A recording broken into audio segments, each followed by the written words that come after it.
Yang paling penting adalah untuk memensiunkan PLTU. Keadilannya ini harus mencapai ke ekonomi dan juga masyarakat sosial. Harapannya memang 300 triliun ini bisa benar-benar mewujudkan demokratisasi energi gitu. Belum ada CIPP itu, masih terus dijanjikan. Nah, peran DPR nih harusnya ada ketidakterbukaan informasi ya dari DPR-nya sendiri. Cukup tricky ya kalau memang kita ingin mendorong energi terbarukan, tapi komitmen anggota DPR-nya yang sebagian besar masih ingin industri ekstraktif. Takutnya korupsi juga sih, karena dananya begitu besar ya Mas. Dari daerah itu harus bergerak sih, calon-calon legislatifnya harus dimasukkan dari visi misinya. Apakah situasi pemilu ini bisa menekan parlemen agar segera menyelesaikan?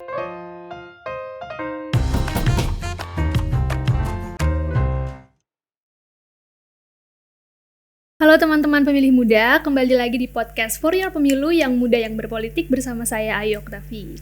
Kita masih lanjut nih bahas soal transisi energi, tapi sekarang kita mau bahas soal pengawasan anggarannya. Tanpa berlama-lama, sekarang kita sudah ada dua peneliti dari Indonesian Parliamentary Center atau IPC, Mas Arief Adiputro dan Mbak Anisyah. Terima kasih Mbak.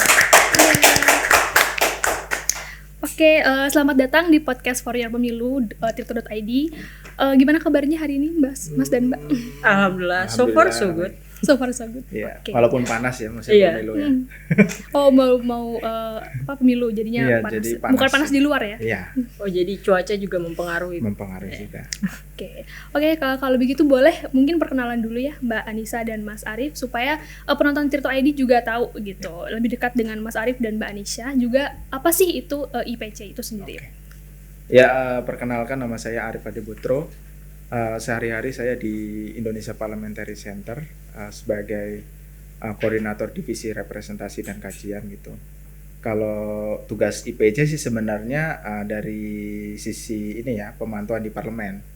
Karena banyak isu yang hadir di parlemen namun kurang terdistribusi dengan baik ya ke masyarakat, apa perkembangan yang ada di sana soal kebijakan terutama. Kalau Mbak Anisha? Ya, saya Anisha Nuralifa, biasa dipanggil Mbak Ica. Saya di Indonesia Parliamentary sebagai program officer. Spesifiknya saya ini peneliti tentang energi seperti itu. Baru bergabung ya Mbak? Ya. Kalau boleh tahu. Saya baru bergabung kurang lebih 12 bulan. Kalau Mas Arief sudah lama? Saya udah 5 tahun lebih lah. Oh, berarti kesibukannya akhir-akhir ini sedang apa? Kalau akhir-akhir ini kan kita lagi ini ya Mbak, buat riset soal transisi energi berkeadilan. Dan di situ kita ingin mencari sebenarnya lubang dari kebijakan ini apa sih gitu. Dan dikasih benang merah ke DPR, kira-kira DPR harus berbuat apa nih untuk supaya kita bisa mendapatkan listrik murah gitulah kurang lebihnya kan. Yang diharapkan oleh masyarakat kan kurang lebih gitu. Dan tentu kita memberikan solusi-solusi terkait dengan kebijakan yang ada di parlemen, terutama di Komisi 7 ya. Komisi 7 dan Komisi 4 sih kalau soal isu energi gitu dan lingkungan. Iya, tadi kan sebelumnya memang sudah dibahas juga soal RUU EBT-nya kan yang ditargetkan juga akan selesai sebelum pemilu gitu tahun depan. Nah, kalau sekarang mungkin bisa kita lebih jauh soal pengawasan anggarannya gitu kan. Nah, tahun lalu kan kita juga tahu KTT G20 itu gitu kan sudah ada kesepakatan soal energy transition partnership gitu ya atau JETP. Nah, itu tujuannya memang untuk mempercepat capaian bauran energi. Nah, boleh dijelasin dulu nggak sih Mas dan Mbak sebenarnya JETP itu apa? Karena mungkin masih banyak penonton tirto.id yang masih belum mengetahui soal JETP itu sendiri. Ya, kalau soal JETP itu kan sebenarnya adalah sebuah pendanaan hibah ya dari negara-negara G7. Tapi kalau kita telisik lebih dalam sebenarnya pendanaan ini tidak hanya hibah gitu. Tapi ada dari sisi hutangnya juga gitu kan. Kalau kita komparasikan antara hibah dan hutang ini kurang lebih hibah cuma 0,9% atau ya dikatakan 0,8% ya saya. 0,8% kemudian 99% lebih itu hutang lunak. Jadi, nah di sini dari sisi pendanaan tentu tidak serta-merta bahwa masyarakat langsung dapat hibah, kemudian dia mau mengembangkan energi tanpa hutang itu ya sulit juga. Pada akhirnya kan akan kredit ke bank kan dan lain-lain. Nah dari sinilah kita ingin lihat sebenarnya DPR hadir nggak sih dari fungsi anggarannya gitu. Jangan-jangan nanti JETP ini ngambil dari APBN yang cukup membahayakan gitu untuk keuangan negara ya, apalagi memang APBN kita nih lagi ya belum stabil setelah pandemi COVID. Dan lain-lain COVID gitu. Jadi JETP ini juga bertujuan untuk mendorong supaya negara Indonesia khususnya ya negara berkembang untuk mengembangkan energi terbarukannya gitu. Tapi kalau kita lihat beberapa pertemuan gitu ya antara Indonesia dengan negara-negara G7, yang paling penting adalah untuk memensiunkan PLTU. Gitu kan. PLTU itu dari batu bara energinya, itu untuk kebutuhan listrik kita, tapi dengan perlahan ya, maksudnya nggak serta-merta langsung dipensiunkan gitu, apalagi PLTU Indonesia itu baru-baru, nggak ada yang udah lama, paling lama baru 5 tahun gitu kan. Nah yang baru-baru ini yang ngeri juga, maksudnya negara kita ini kan di wilayah-wilayah tertentu baru merasakan listrik gitu. Tapi kira-kira apa solusinya dari JETP ini? Ya paling tidak pendanaan ini bisa menyasar ke sana untuk membangun energi terbarukan, khususnya nanti aliran dananya ini masuk ke level-level dan pedesaan atau level-level provinsi dan lain-lain. Jangan nanti dikelola di pusat tapi di daerah nggak diperhatikan gitu. Ya tadi juga sesuai dengan namanya ya Just Energy Transition Partnership. Nah itu kan berarti memang kerjasama transisi energi tapi berkeadilan gitu ya. Nah betul, Mbak. Kalau misalkan menurut Mbak Ica gitu, saya mau nanya ke Mbak Ica sih sebenarnya. Aspek keadilan seperti apa sih yang harus ada dalam kesepakatan itu? Oke, sebenarnya kalau misalnya kita berbicara Just Energy Transition Partnership, Mbak, dari Just-nya aja ini kan harus ada keadilan ya. Keadilannya ini harus mencapai ke ekonomi dan juga masyarakat sosial.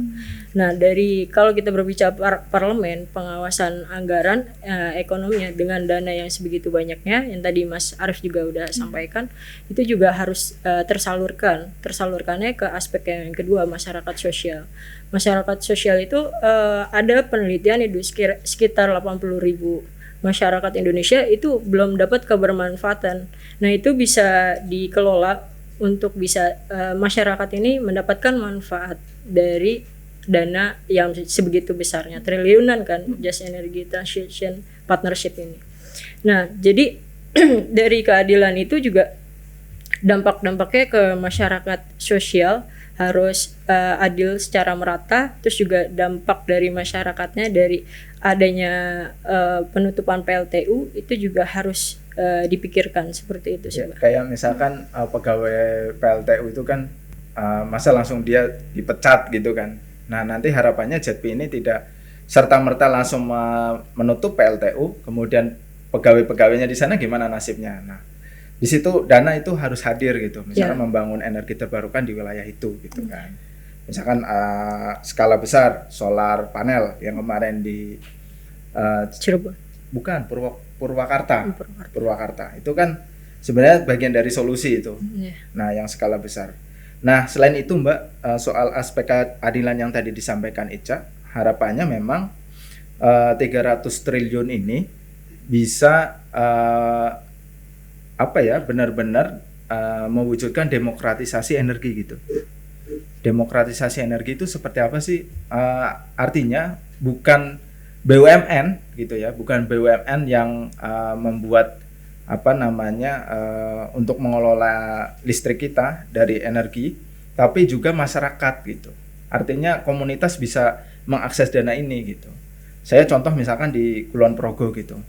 Masyarakat di sana di pedesaan dia bisa menggunakan dana desa untuk mengembangkan mikrohidro kan. Nah, kurang lebihnya harapannya JETP bisa ke sana gitu. Tidak hanya dikelola oleh PLN yang berbasis gede hanya di nasional, tapi di daerah juga perlu gitu. Itu aja sih Mbak, kalau soal keadilan, kalau dari perspektif riset yang kami lakukan. Ya, dan tadi kan ngomongin juga soal anggarannya yang besar ya, bisa sampai 20 miliar dolar ya anggarannya itu. Tadi kan juga sebagian besarnya memang adalah hutang gitu kan, bukan pure untuk itu. Nah sebenarnya itu apa ya, gimana sih parlemen itu harusnya hadir gitu dalam? Ya, DPR itu kan sebenarnya punya 3 fungsi ya.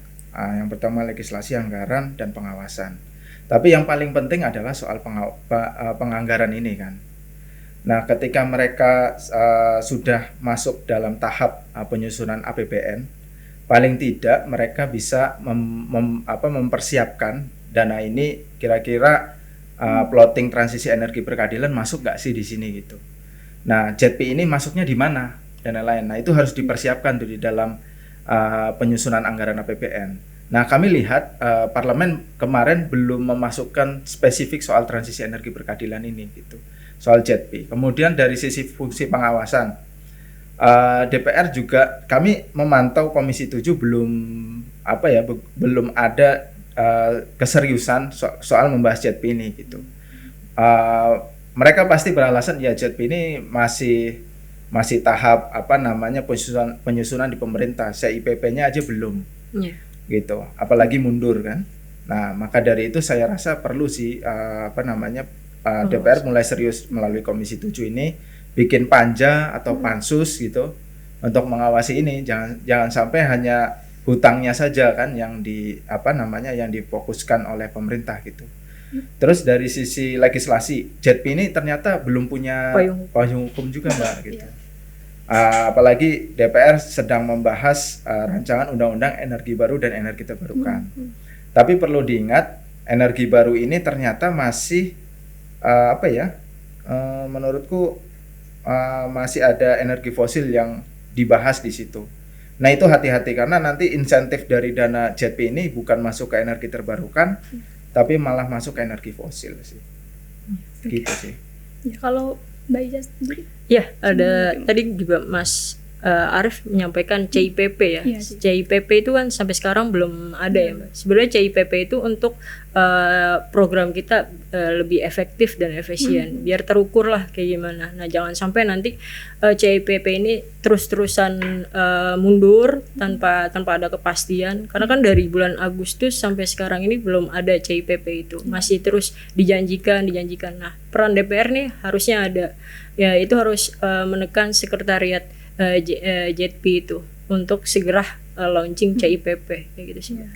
Berarti regulasi kita memang masih mengacu pada Perpres ya 112 tahun 2022. Nah, itu memang dirasa masih kurang ya, dan makanya membutuhkan RUU EBT sebagai payung hukumnya gitu. Nah, apakah sebenarnya kenapa RUU EBT ini juga masih belum rampung? Apakah memang ada pasal-pasal yang masih perlu diperbaiki gitu Mas atau Mbak? Silakan.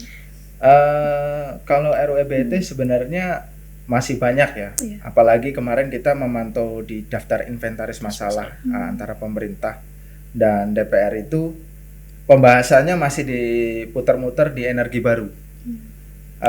Energi terbarukannya belum dibahas sama sekali gitu.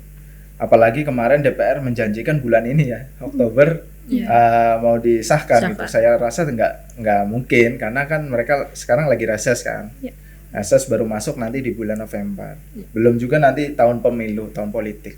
Saya rasa akan molor lagi pembahasannya. Nah, harapannya sih ke Komisi 7 itu bisa bikin ini ya tidak hanya mengandalkan di forum-forum rapat dan lain-lain, tapi bisa di lobi-lobi luar parlemen gitu. Pemerintah misalkan FGD atau apa gitu.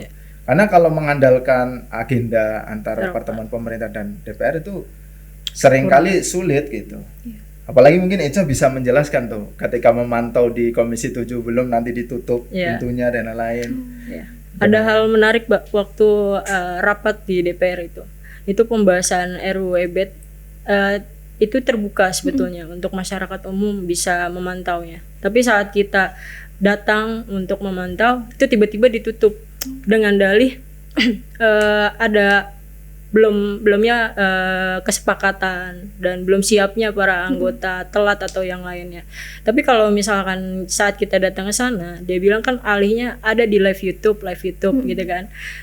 Kita juga mantau tuh di live YouTube DPR. Itu juga nggak ada mulai-mulainya, standby-nya hanya ke Garuda aja tuh, ke logo Garuda, kameranya ke logo Garuda. Setelah itu saat saya mantau di DPR sampai siang, ternyata dipindah DPR-nya, rapatnya, bukan DPR ya, rapatnya dipindah ke lokasi yang berbeda, kayak gitu. Jadi kan itu kan ada ketidakterbukaan informasi ya dari DPR-nya sendiri. Komitmennya untuk mengurangi GRK ataupun untuk mencapai emission itu juga belum ada dari DPR kayak gitu. Kalau menurut IPC sendiri sebenarnya kenapa ya ada ketidakterbukaan itu? Bisa? Mungkin saya rasa mereka masih menganggap isu energi ini adalah isu geopolitik, Mbak. Iya. Ya, jadi di satu pasal di undang-undang di keterbukaan informasi publik ya, itu kan ada pasal 17 pengecualian informasi bahwa terkait dengan strategi pertahanan negara dan lain-lain, itu sering dibawa ke situ gitu. Padahal energi ini sebenarnya kan untuk masyarakat Indonesia gitu. Nah, selain itu juga kalau kita tarik benang merahnya ke JETP ini juga bagian dari geopolitik. Ada beberapa anggota yang bilang kalau JETP ini adalah mainannya negara-negara G7 gitu. Nah, ini yang jadi nggak berjalan-jalan kalau seperti ini gitu kan. Kalau anggota DPR-nya kayak memberikan barrier itu gitu. Padahal enggak sih sebenarnya. Apalagi Indonesia kan negara non-blok ya, tentu tidak berpihak kemanapun gitu. Nah, di satu sisi juga ada yang bilang bahwa JETP ini harus clear, harus terlaksana gitu pendanaannya. Karena apa? Karena Indonesia sudah Cina sentris banget gitu. Apalagi misalkan pembangunan nikel gitu ya untuk kebutuhan baterai itu untuk kendaraan listrik gitu kan. Kemudian di Rempang itu mau dibikin pertambangan silika itu kan sebenarnya dari untuk kebutuhan pembangunan solar panel gitu kan. Nah, itu menurut saya nggak anggapan-anggapan itu jadi menghambat dari kebijakan ini gitu, posisi transisi energi ini gitu. Padahal aslinya kalau menurut kami justru ini akan membantu JETP ini untuk mengakselerasi energi terbarukan, apalagi dengan Indonesia masih terbatasnya itu gitu, pendanaannya gitu. Jadi sebenarnya kendala terbesarnya apa sih gitu? Kenapa aturan ini belum juga ada gitu? Yang menjadi beban sebenarnya ya latar belakang dari anggota DPR itu sendiri ya, punya istilahnya ya relasi dengan industri ekstraktif. Itu kita bisa lihat kok dari risetnya teman-teman sebelumnya di Bersihkan Indonesia ya, koalisi besar itu, mereka melihat bahwa 55% anggota DPR ini masih banyak pengusaha yang bergerak di industri ekstraktif itu kan. Nah, artinya apa? Artinya memang cukup sulit kalau memang Undang-Undang Energi Terbarukan ini disahkan, karena masih ada klausul energi barunya itu satu. Yang kedua juga ada biomasa juga masuk di situ. Biomasa ini apa? Biomasa ini menggunakan co-firing, jadi pakai pelet kayu untuk kebutuhan energi gitu. Nanti ditaruh di PLTU gitu. Untuk mengurangi rendah emisinya PLTU yang dikeluarkan. Jadi artinya memang cukup tricky ya kalau memang kita ingin mendorong energi terbarukan, tapi komitmen anggota DPR-nya yang sebagian besar masih ingin industri ekstraktif. Terus yang ketiga nih Mbak, soal di RUEN kita itu rincian batu bara kita ya, itu masih 80 tahun ya Cak? Iya, masih 80 tahun cadangan kita. Nah, mereka sering bilang kalau 80 tahun ini kita masih bisa kita gunakan gitu untuk kebutuhan kita. Tapi kan kita lihat dampaknya cukup besar gitu dari pertambangan batu bara. Ataupun nanti menggunakan PLTU, masyarakat yang di sekitar banyak yang kena ISPA dan lain-lain gitu kan. Banyak data lah kalau kita lihat perkembangan yang ada gitu kan. Terus belum lagi debu dan lain-lain di masyarakat sekitar PLTU gitu kan. Artinya memang kalau kita 80 tahun pakai batu bara, Indonesia jangan-jangan udah nggak ada nih maksudnya gitu kan. Udah rusak secara ekologi gitu. Jadi kita ini sebenarnya punya potensi lain loh selain energi yang menggunakan batu bara. Contohnya misalkan pakai solar atap, jadi kita nggak perlu PLN lagi gitu kan. Kita nggak perlu bayar-bayar lagi tiap bulan gitu. Nah, terus yang terakhir nih Mbak soal subsidi gitu. Subsidi kita itu masih banyak energi fosilnya gitu. Artinya apa? Artinya memang energi terbarukan selalu dicap mahal. Selalu dicap mahal dan itu bikin mindset kita, oh iya ya, kita kalau mau pakai energi terbarukan mikir 2 kali nih. Ya, jadi tidak mau beralih gitu ya. Tidak mau beralih dan lain-lain gitu. Betul. Dan kalau dari sisi DPR-nya pasti akan bilang seperti itu tuh, setiap mayoritas fraksi gitu. Nah itu yang menjadi kendala sih Mbak, untuk dari sisi DPR-nya ya, gitu sih. Oke, kalau sekarang mau ke Mbak Ica nih, kenapa sih sebenarnya transisi energi ini lewat JTP tadi kemudian menjadi penting untuk dipantau gitu?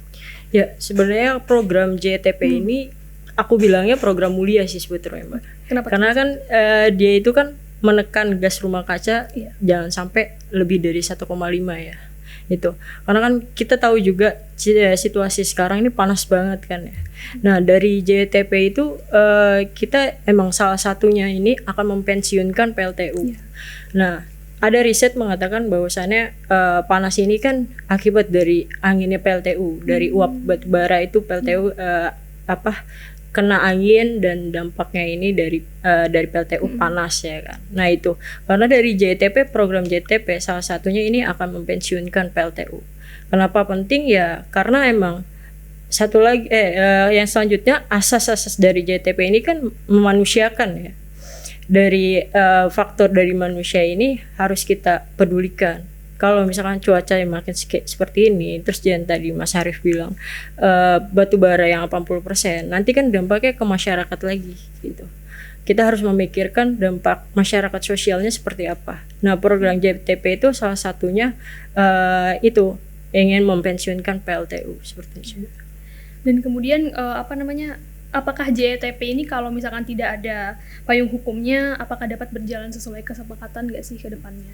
Ya itu sangat dikhawatirkan ya, karena takutnya kayak yang di Afrika ya Mas Arif. Ya jadi kalau di Afrika itu kan sebenarnya awalnya nggak ada regulasinya tuh Mbak, nggak ada payung hukumnya, tapi masih mengandalkan ya perpresnya ala Afrika gitulah ya. Nah itu nggak jalan-jalan. Pada akhirnya DPR mencoba hadir di situ, kemudian mengikat pemerintah supaya mau menjalankan ini gitu, pendanaan ini. Toh juga kalau misalkan masuk ke satu pasal di undang-undang kan jadi lebih enak DPR mengawasinya kan. Bagaimana implementasinya di dapil gitu. Kalau DPR ini bisa memanfaatkan itu, tentu nanti juga berdampak di dapilnya loh. Biasanya kan anggota DPR itu ingin mencari suara di dapilnya kan. Nah otomatis mereka kan mau nggak mau gimana nih supaya dana JTP ini bisa mengucur ke dapil saya gitu. Jadi semangat ya. Jadi semangat DPR. gitu. Tapi kalau misalkan nggak dimasukkan di undang-undang gimana cara mengawasinya gitu. Kalau perpres ini kan cukup sulit ya. Karena ini komitmen politik will-nya presiden gitu. Gitu. Tapi ya masih bisa walaupun ASDM pasti akan mengelak ini udah jadi poin pentingnya presiden gitu kan. Tapi sebenarnya bisa dievaluasi selain di DPR juga bisa di DPD maupun di MPR ya. Secara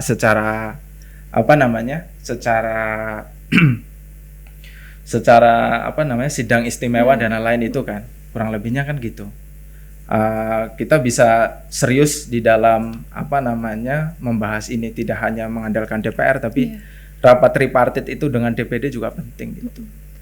Gitu sih Mbak. Dan di Indonesia juga itu kan dana kedua terbesar ya Mbak. Iya. Ya.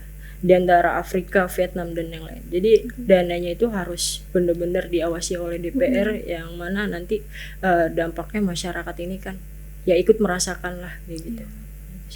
Memang kan harapannya seperti itu, tapi Iya. kemudian RUU EBT saja memang belum Belum Belum. disahkan ya.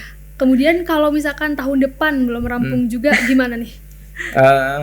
Saya rasa sih sebenarnya akan jadi tidak kepastian hukum ya Mbak Iya. terhadap energi terbarukan. Atau apalagi kita sudah punya komitmen untuk meningkatkan bauran energi kita Iya. ya. Di tahun 2025 itu Iya. 23%. Hmm. Nah, menarik nih Mbak soal risetnya ISR bahwa sebenarnya Indonesia di tahun ini, di tahun 2022 dari 2021 ke 2022 itu menurun bauran energi terbarukannya. Oke. Dari 11% jadi 10%. Artinya apa? Artinya memang ini akan menghambat untuk desentralisasi energi terbarukan di daerah-daerah gitu. Terutama untuk elektrifikasi ya. Iya. Di pulau-pulau kecil di Indonesia Timur. Kemudian yang wilayah-wilayah kayak di Provinsi Banten aja masih ada loh yang belum pakai listrik gitu kan.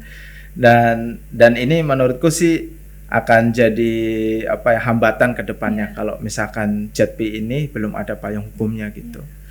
Nah, di momen pemilu ini saya rasa perlu juga nih Dorongan ya. partai-partai gitu ya untuk memberikan satu narasi kampanyenya ataupun divisi misinya gitu untuk meningkatkan transisi energi gitu. Apa sih tujuannya? Tujuannya satu, anak muda nih kan nanti yang akan menikmati masa depannya gitu kan. Apalagi di surveinya indikator politik soal persepsi anak muda itu, dia mau milih calon yang satu anti korupsi, yang kedua yang pro lingkungan gitu kan. Nah, itu yang harus dicari sih oleh DPR ya, isu-isu belanja masalah ke level grassroots khususnya anak muda gitu.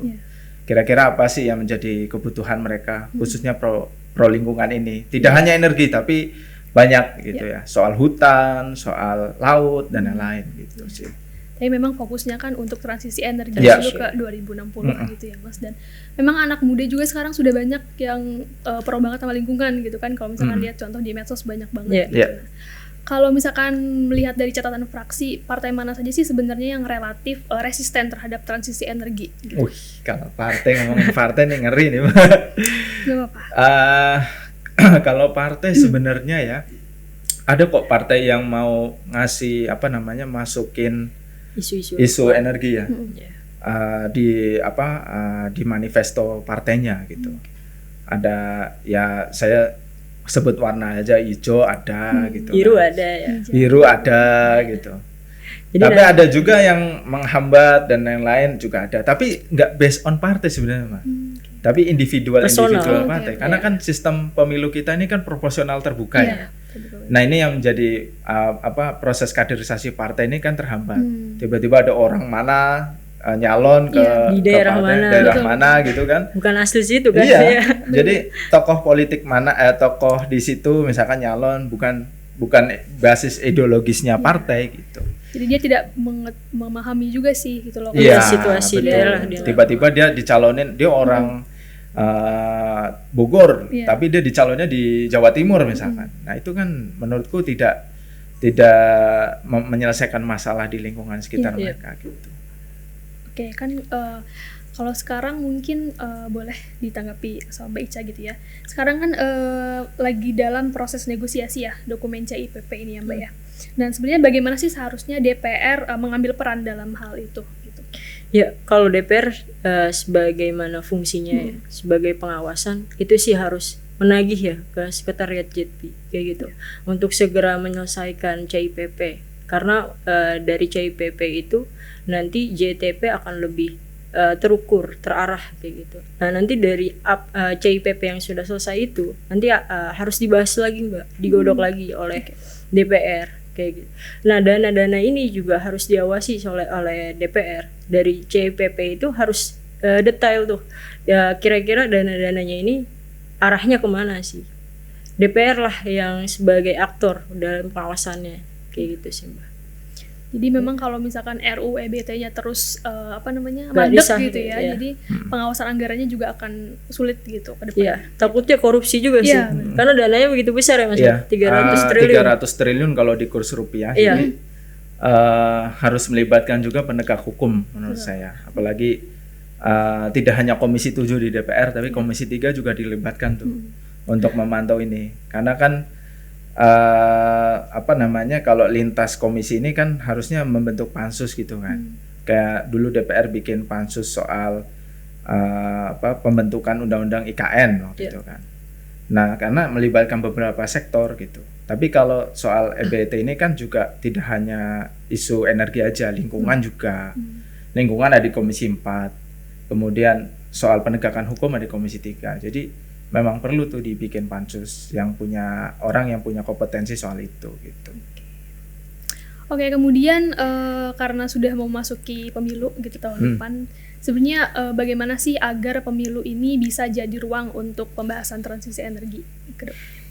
Ya, tadi ya Mas Arief bilang itu menarik ya, dari daerah itu grassroots-nya itu juga harus bertindak ya, melakukan implementasi agar JTP atau isu-isu perubahan iklim, lingkungan itu juga terus muncul.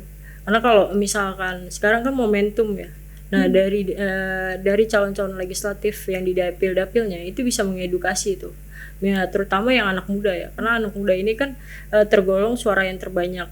Kalau misalkan anak muda yang sekarang kan kalau mereka udah aware, udah merasa oh ini harus diangkat. Nah, itu akan nanti orang-orang DPR juga bakalan manut. Karena dari powernya anak muda sekarang juga berpengaruh ya, Mbak. Nah, saran saya dari daerah itu harus bergerak sih, calon-calon legislatifnya harus dimasukkan dari visi misinya itu. Ya. Iya. Kemudian kalau tadi berbicara soal dana anggaran tadi kan tidak sepenuhnya dana hibah ya, tapi juga ada utang lunak. Sebenarnya sebesar apa sih peluang kita untuk bisa menegosiasikan anggaran itu? Sebenarnya itu bisa juga peluang negosiasi itu dilakukan oleh Kementerian Keuangan ya, maupun melibatkan Kementerian Menko Marves ya, dalam hal ini investasi gitu. Nah, karena di Afrika Selatan juga bisa tuh, ternyata yang tadinya cuma 1% dia bisa 10-15% kan, untuk mendapatkan dana hibah JP sepenuhnya gitu. Saya rasa bisa, apalagi ya kalau DPR aware soal ini, saya rasa ada pimpinan DPR untuk melakukan lobby kepada kementerian untuk mendorong ini gitu. Dan juga di DPR alat kelengkapan dewan namanya Badan Kerjasama Luar Negeri itu, Mbak. BKSAP yang dipimpin oleh Pak Fadlizon. Nah, Pak Fadli mungkin bisa juga melobi forum negara-negara G7 gitu, atau mungkin melibatkan pemerintah Indonesia dengan negara-negara G7 bikin forum pertemuan untuk melobi itu gitu. Karena itu bisa dilakukan kok oleh Afrika Selatan gitu. Apalagi memang dengan landscape Indonesia yang begitu besar ini gitu, penduduknya cukup besar, wilayahnya cukup besar. Saya rasa kalau hibah cuma 0,8% ini nggak berdampak untuk apa-apa gitu. Artinya kalau misalkan bisa dilobi ya saya rasa perlu ya. Apalagi contohnya udah ada gitu. Kita juga ada momentum tuh Mbak, COP28 tuh Mbak. Kalau CIPP itu udah selesai kan ya, itu jadi peluang juga tuh bagi Indonesia. Unjuk gigi lah ke negara-negara maju yang datang kan. Itu kan bisa menjadi daya tarik value untuk Indonesia. Oh, dilirik nih oleh negara-negara lain. Oh, ternyata Indonesia sudah komit tentang energi terbarukan. Seperti itu sih. Ya, mungkin juga gini Mbak, mereka masih melihat Indonesia gitu. Indonesia ini kebijakan energi terbarukannya belum ada gitu. Dan yang dirancang ini masih abu-abu juga. Ini energi terbarukan atau energi apa sih? Atau inovasi dari energi fosil dijadiin rendah emisi gitu. Jadi mereka ya udahlah gue kasih segini dulu gitu. Harusnya kalau ingin menarik daya tarik ke negara-negara yang membiayai ini, seharusnya bisa lebih menunjukkan keseriusannya dari sisi planningnya gitu. CIPP ini Comprehensive Investment Policy Plan ya. Jadi harus selesai, kalau enggak di bulan November ini kan mereka katanya mau kabar burung sih ini. Mau direalisasikan CIPP ini, tapi sampai sekarang ini belum ada pertemuan lagi yang melibatkan partisipasi DPR gitu, maupun masyarakat untuk membahas ini. Oke. Jadi ya nanti di pertemuan COP28 ini di Saudi ya. Di Qatar. Oh, di Qatar. Di Qatar ini ya nggak akan menghasilkan apa-apa gitu. Kita juga nggak punya rancangan ya kan, program. Kita mau kemana jalannya gitu belum tahu, Iya, itu peta kendala jalannya. Iya. Itu jadi kendala juga. Iya. Terus soal roadmap transisi energi kita juga belum punya gitu. Ini kita mau kemana sih sebenarnya, peta jalan kita gitu. Itu sih sebenarnya sudah masuk di poin pasal rancangan undang-undang EBET ini. Tapi ya EBET ini aja belum selesai, ya nggak bakalan ada turunan roadmap itu kan. Iya. Ketika satu tidak selesai jadi sulit gitu ya kalau bikin turunan-turunan lainnya. Betul. Ya gitu. Jadi kemudian untuk pelibatan publik sendiri termasuk NGO gitu kan katanya akan ada konsultasi publik gitu dalam pembahasan CIPP ini gitu. Itu gimana sih pelibatan publiknya? Kalau CIPP sebenarnya sudah melibatkan masyarakat ya. Di pertemuan pertama waktu itu sudah melibatkan, dan sekretariat sudah mendengarkan itu. Tapi kan kita pengen tahu sebenarnya perkembangan CIPP ini sampai mana, usulan kita sudah sampai tahap mana gitu. Nah itu pertemuan partisipasi yang kedua ini belum dilakukan gitu. Ya entah apakah memang keterbatasan waktu atau anggaran dan lain-lain. Tapi paling tidak kalau memang partisipasi publik ini lebih ditonjolkan, apalagi kita setelah ada putusan Mahkamah Konstitusi soal partisipasi bermakna itu ya, di Undang-Undang Ciptaker, itu bisa digunakan oleh sekretariat. Maksudnya partisipasi bermakna itu seperti apa gitu kan. Tidak hanya untuk mendengarkan aja, tapi kan setelah itu dia menjelaskan kan. Menjelaskan ini loh usulan kalian sudah tahap ini, kalau nggak disetujuin ini alasan kami seperti ini gitu kan. Akan timbul diskusi yang menarik gitu ya soal pembangunan ini gitu. Bukan menghambat, tapi justru ingin memperkaya dari planning kita untuk JET ini ya, untuk menciptakan transisi energi berkeadilan ini gitu. Jadi memang sepertinya memang berkaitan dengan tadi adanya keterbukaan gitu ya di DPR. Nah, jadi memang akan kalau misalkan memang ada terbuka, kemudian masyarakat juga diajak untuk mengetahui gitu sebenarnya apa sih kendala yang ada di sana. Mungkin akan terbit diskusi-diskusi yang menarik tadi seperti dikatakan. Kemudian kalau melihat secara hitung-hitungan ekonomi, sebenarnya skema anggaran JTP ini mencukupi nggak sih untuk transisi energi di Indonesia? JTP ya. Kalau JTP sih saya rasa belum kalau hanya mengandalkan hutang lunak, saya rasa tidak menarik perhatian pelaku ya atau pengusaha energi terbarukan gitu. Tapi kalau misalkan diberikan kemudahan akses hibah, saya rasa 300 triliun ini misalkan digunakan ya cukup 100 triliun misalkan. Itu saya rasa akan cepat itu pertumbuhannya gitu. Tapi kalau cuman sedikit gitu dari hutang lunak ini, ya pelakunya pasti pelaku industri-industri besar kan. Kalau yang kelas menengah ke bawah ya saya rasa tidak menikmati aliran dana ini gitu. Udah takut duluan untuk maju dia. Iya, jadi artinya memang JETP ini bisa digunakan untuk item-item tertentu lah. Tidak untuk item pensiun dini, nanti uangnya habis gitu. Hibahnya kan takutnya hibah ini untuk pensiun dini aja, terus pembangunan energi terbarukannya pakai hutang gitu kan. Nah harapannya si JETP ini diimbangin dengan sektor-sektor lain gitu. Apa contohnya? Misalkan APBN itu kan sudah ada untuk dana desa sekian persen, itu kan besar banget ya dana desa kalau nggak salah. Nah bisa sih kalau mau ngembangin energi terbarukan pakai dana desa misalkan. Nah misalkan desa kan udah banyak nih pembangunan infrastruktur jalan dan jembatan dan lain, udah selesai lah urusan itu. Tapi selanjutnya apa nih gitu kan?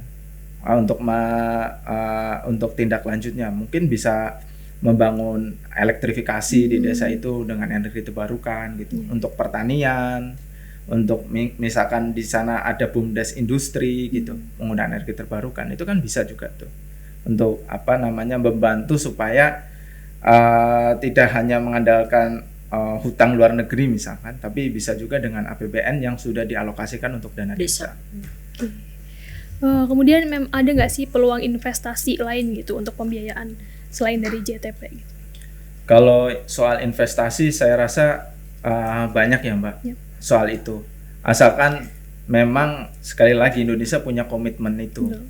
Punya komitmen itu. Di ratifikasi undang-undang kan Indonesia sudah setuju soal Paris Agreement gitu kan. Nah, Paris Agreement ini menurutku tinggal diimplementasiin dalam bentuk undang-undang yang serius kayak pengelolaan perubahan iklim yang masuk prolegnas prioritas tahun depan gitu kan. Nah, hal ini bisa dilakukan oleh DPR sebenarnya untuk menekan pemerintah menjalankan ini gitu. Nah, saya rasa momennya ini sih di Undang-Undang Pengelolaan Perubahan Iklim ya. Kira-kira mau seperti apa gitu? Apakah mau dibentuk konsepnya Omnibus Law atau kodifikasi undang-undang yang sudah ada dijadiin satu di situ? Itu sih Mbak poinnya. Oke, ya kan. Kemudian komitmen ini gitu yang masih bolong dan diharapkan lewat RUU EBET gitu kan, atau RUU Perubahan Iklim. Nah, sebenarnya apakah situasi pemilu ini bisa menekan parlemen agar segera menyelesaikan? Ya, kalau misalkan kita berbicara terkait dengan kondisi Pilpres, itu bisa aja sih Mbak. Asalkan ada komitmen dari beberapa fraksi. Nah, kalau misalkan fraksi ini juga sering menggaungkan tentang perubahan iklim, JTP, ya nanti juga akan mengalir tuh pembicaraan itu ke DPR, ke Komisi 7 kayak gitu. Nah, untuk saat ini kan dari fraksinya sendiri terkait pembahasan JTP ini, investasi ini belum ada pembicaraan yang signifikan, Mbak. Dari beberapa sumber mengatakan bahwasannya untuk pembicaraan JTP ini stagnan, cuman awal-awal aja, momentum awal tahun 2015 setelah Paris Agreement kayak gitu. Nah, dari kemarin yang G20 itu ada pembahasan sedikit, tapi tidak ada yang namanya komitmen selanjutnya bagaimana nih di Komisi 7. Iya, hanya pembahasan bincang-bincang biasa lah gitu kan antara fraksi. Nah, ini belum dibawa ke Komisi 7. Kalau ini dibawa ke Komisi 7 mungkin yang tadinya partai atau anggota yang belum tahu tentang pendanaan ini, ya mereka lebih ke udah teredukasi ya kayak gitu. Nanti untuk tingkat penasaran ya atau tingkat komitmennya maka akan naik kayak gitu. Ya, kalau pemilu ini menurutku salah satu peluang sih Mbak. Peluang bagi kandidat maupun masyarakat gitu ya. Untuk memasukkan komitmen atau aspirasi anak-anak muda ini kan sebenarnya bisa juga tuh dimasukkan dalam satu klausul visi misi partai maupun kandidat gitu.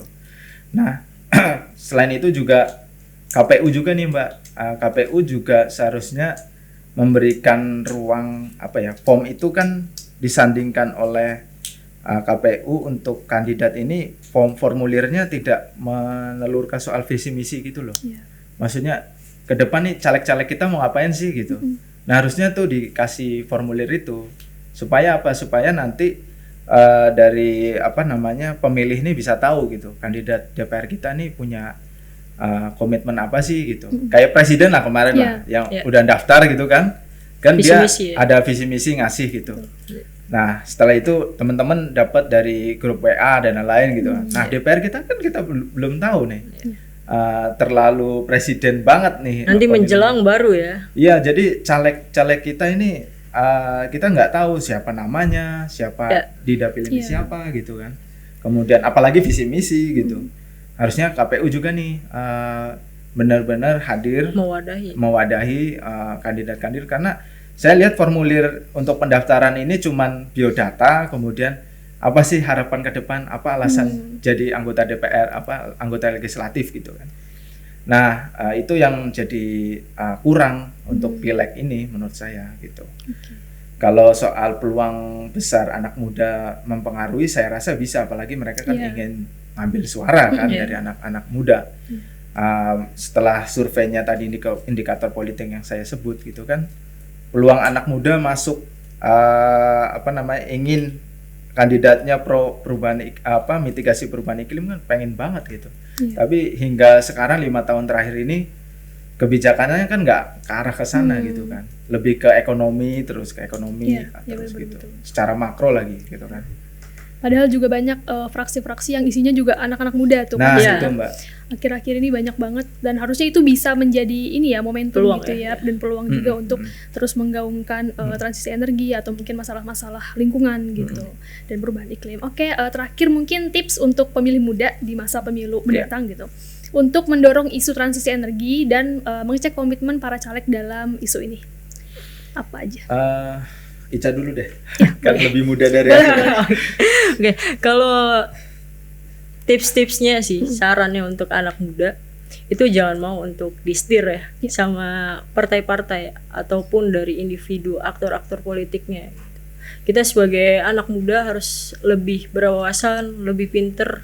Karena kan sekarang di era yang muda ya, serba muda. Itu kita bisa cross check lagi yang mana yang pro akan kehidupan negara nanti ke depannya. Karena kan bukan berbicara tentang short ya, tapi kita long. Nah itu yang harus dipikirkan oleh anak muda. Karena ada penelitian Mbak, bahwasannya anak muda sekarang tuh lebih berpikir secara akademiknya, datanya itu lebih mengikis.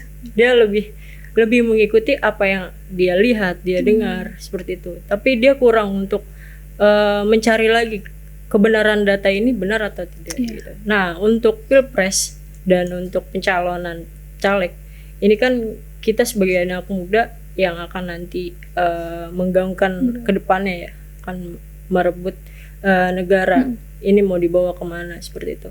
Dengan adanya isu-isu dengan dampak yang kita alami, itu harusnya lebih aware. Jangan cuman omong kosong lah, punya ide, tapi gerak terus, gak apa-apa bikin konten. Biarin caleg-caleg itu yang tadinya belum ada teredukasi tentang transisi maupun gas rumah kaca, lingkungan, tapi berkat konten-konten anak muda, berkat ide anak muda, ini lebih aware, lebih punya ide dari idenya anak muda ini. Gak apa-apa dicomot, tapi kan itu untuk longnya ya, untuk negara kita, kemajuan negara, seperti itu sih Mbak. Oke, mungkin konten-konten seperti membersihkan sampah gitu yang viral. Tapi jangan konten doang, tapi harus gerak harus ya. digerak. Ya, jangan gerak. Sebenarnya tapi harusnya sih bisa melihat itu ya, maksudnya ketika ada satu gerakan gitu harusnya bisa dicontoh juga gitu oleh fraksi-fraksi. Oke, terima kasih banyak sama-sama. Sudah hadir ke For Your Pemilu tirta.id, sudah berbagi banyak soal transisi energi gitu. Mungkin kita bisa melihat tahun depan apakah RUU EBT akan berjalan dan sudah disahkan atau belum gitu sesuai dengan janjinya gitu ya. Oke, terima kasih banyak. Terima kasih Mbak Ayu. Ya, terima kasih juga sudah menonton For Your Pemilu tirta.id. Saksikan terus For Your Pemilu tirta.id di kanal YouTube Mas. Terima kasih.